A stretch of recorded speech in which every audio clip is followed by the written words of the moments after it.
Just imagine আপনি একটা Facebook ad run করলেন এবং সে নিজে নিজে বুঝে নিল আপনার একটা কাকে দেখালে, কখন দেখালে এবং কোন ক্রিয়েটিভে দেখালে একটা ভালো পারফর্ম করবে।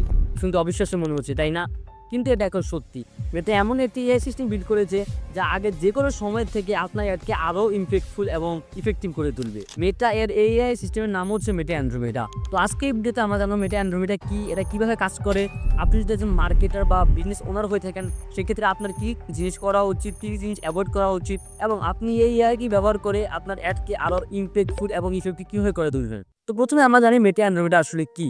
অ্যান্ড্রোমেডা হচ্ছে মেটার একটি অ্যাডভান্স এআই সিস্টেম, যার মূল লক্ষ্য হচ্ছে মার্কেটার এবং অ্যাডভার্টাইজারদের জন্য অ্যাড চালানোকে আরও সহজ এবং ইমপ্যাক্টফুল করে তোলা। আগে একটা অ্যাড রান করতে হলে আপনাকে প্রথমে অডিয়েন্স সিলেক্ট করতে হতো, প্লেসমেন্ট সিলেক্ট করতে হতো এবং ক্রিয়েটিভ টেস্ট করতে হতো। কিন্তু এত অ্যাড ডেটা অ্যানালিসিস করে একজন মানুষের পক্ষে সত্যি অনেক কষ্ট করে যেত। তাই মেটা বিল্ড করেছে অ্যান্ড্রোমেডা। এটা কোটি কোটি ইউজারের বিহেভিয়ার আর অ্যাড পারফরমেন্স যেটা অ্যানালাইসিস করে না হয়েছে যে কোন একটা কাকে দেখালে বেশি ইফেক্টিভ হয়। এক কথায় বলতে গেলে পুরোনো ম্যানুয়াল মেথডকে আরও স্মার্ট এবং ইফেক্টিভ করে তুলছে। আপনি শুধু স্ট্র্যাটেজি বিল্ড করবে, যেমন ক্রিয়েটিভ আইডিয়া জেনারেট করা, কন্টেন্ট আইডিয়া মেক করা এবং ফাইনাল ডিসিশনটা নেওয়া। বাকিটা এআই হ্যান্ডেল করবে, যেমন ক্রিয়েটিভ টেস্ট করা, অডিয়েন্স অপটিমাইজ করা এবং পারফরমেন্স মনিটর করা। এতে ডিসিশন মেকিং আরও দ্রুত, সঠিক এবং ইফেক্টিভ হবে। এখন সবার মাঝে একটা প্রশ্ন হচ্ছে যে সবই যদি এআই সামলায়, তাহলে মানুষ কেন মার্কেটারদেরকে হায়ার করবে, বা মার্কেটার হয়ে আমাদের লাভটা কি?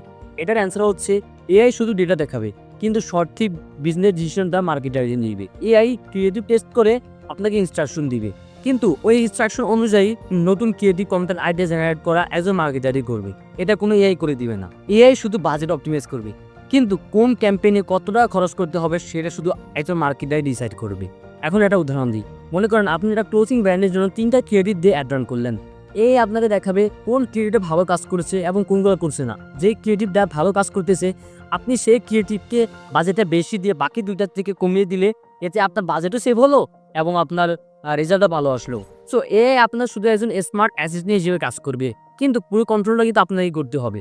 এখন আমরা জানি আপনি যদি মার্কেটার বা একজন বিজনেস ওনার হন, তাহলে আপনার ক্যাম্পেইন থেকে আরও ভালো রেজাল্ট আনার জন্য আপনার কী কাজ করা উচিত এবং কী কাজ অ্যাভয়েড করা উচিত।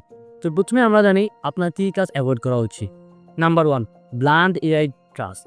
মানে হচ্ছে আপনি এআইয়ের উপর সব কিছু হয়ে দিলেন যে বা সব কিছু এআই দেখবে, তাহলে কিন্তু এআই কিন্তু ভালো রেজাল্ট নিয়ে দিতে পারবে না।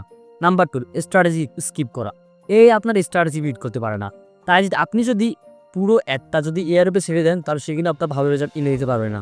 আপনি যে ক্যাম্পেইনে রান করতেছেন, আপনার ক্যাম্পেইনের কোনো নির্দিষ্ট গোল না থাকে, যেমন আপনি কি এটা সেল চাচ্ছেন, ওয়েবসাইট ট্রাফিক চাচ্ছেন, নাকি আপনার এঙ্গেজমেন্ট চাচ্ছেন, নাকি আপনি পেজের ফলোয়ার চাচ্ছেন, কোনটা চাচ্ছেন, এরকম যদি কোনো একটা নির্দিষ্ট গোল না থাকে, তাহলে সেখান থেকে কিন্তু ভালো রেজাল্ট পাবেন না। সেখান থেকে কিন্তু এআই কিন্তু ভালো করে একটা অপটিমাইজ করে আপনার ভালো রেজাল্ট এনে দিতে পারবে না। নাম্বার 3, কন্টেন্ট নেগলেক্ট করা। এআই কন্টেন্ট আইডিয়া জেনারেট করতে পারে না। তো আপনি যদি একই কন্টেন্ট বারবার একই অডিয়েন্সকে বিভিন্ন ক্যাম্পেইনের মাধ্যমে দেখান, তাহলে আপনার অডিয়েন্সগুলো আছে, আপনার এই অডিয়েন্সগুলো আপনার কন্টেন্ট থেকে বা আপনার পেজ থেকে ইন্টারেস্ট ছাড়া থাকবে। তো সেক্ষেত্রে নতুন নতুন কন্টেন্ট আইডিয়া তৈরি করা এবং এআই দিয়ে তার টেস্ট করা জরুরি। তো এখন আমরা জানি আপনার কী কী কাজ করা উচিত। নাম্বার 1, স্ট্র্যাটেজি বিল্ড করা। মানে হচ্ছে আপনি একটা অ্যাড রান করার আগে আপনি অবশ্যই ডিফাইন করতে হবে আপনি আসলে কী চাচ্ছেন অ্যাডটার মাধ্যমে। আপনি সেল চাচ্ছেন, আপনি কি রিচ চাচ্ছেন, নাকি আপনি পেজ এঙ্গেজমেন্ট চাচ্ছেন। আপনি অবশ্যই একটা নির্দিষ্ট গোল সেট করতে হবে, কারণ আপনি যদি নির্দিষ্ট গোল সেট না করতে পারেন, তাহলে এআই কিন্তু আপনার কখনো একটা অপটিমাইজ করে ভালো রেজাল্ট নিতে পারবে না। তো সেই জন্য আপনার উচিত নির্দিষ্ট একটা গোল সেট আপ করা। নাম্বার 2, ক্রিয়েটিভ আইডিয়া মেক করা। নতুন কন্টেন্ট এবং অডিয়েন্সকে হুক করার আগার মতো কন্টেন্ট আপনাকে তৈরি করতে হবে। এআই শুধু আপনাকে দেখাবে আপনার কোন কন্টেন্টটা ভালো পারফর্ম করতেছে, সেটা অনুযায়ী নতুন কনসেপ্টে, আই ক্যাচি হেডলাইনে এবং এঙ্গেজিং ভিজুয়াল দিয়ে কন্টেন্টটা আপনাকে তৈরি করতে হবে। অ্যাটেনশন ধরে রাখার জন্য মানুষের হিউম্যান ক্রিয়েটিভিটি এবং ব্র্যান্ডিং সেন্স দরকার, যেটা আসলে একটা এআই এর নেই। নাম্বার 3, ডেটা অনুযায়ী ডিসিশন নেওয়া। এআই শুধু আপনাকে পারফরমেন্স যেটা দেখাবে, যেমন কোন ক্রিয়েটটা ভালো কাজ করতেছে, কোথায় বাজেটটা বেশি ইম্প্যাক্ট দিতেছে, কোন অডিয়েন্সটা ভালো রেসপন্ড করতেছে, কিন্তু ফাইনাল ডিসিশনটা কিন্তু আপনারা থাকবে, কারণ বিজনেস গোল, ব্র্যান্ডিং, টোন এবং লং টার্ম স্ট্র্যাটেজি এআই বুঝতে পারে না।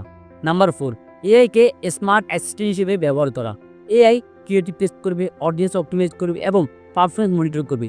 আপনি শুধু দেখবেন এআই কোন রিকমেন্ডেশন দিচ্ছে এবং আপনি সেই অনুযায়ী অ্যাকশন নেবেন। এআইকে আপনি একটা স্মার্ট অ্যাসিস্ট্যান্ট হিসেবে ব্যবহার করবেন, ডিসিশন মেকার হিসেবে নয়। এখন বুঝতে পারছেন, এআই মার্কেটারদেরকে রিপ্লেস করবে না, বরং তাদের কাজকে আরও সহজ এবং ইনফেক্টিভ করে তুলবে। আপনি যদি এখন থেকে শেখা শুরু করেন যে মার্কেটিং কীভাবে এআইকে ইউজ করতে হয়, তাহলে ফিউচারে আপনার রেজাল্ট অন্যদের থেকে আরও অনেক ভালো আসবে।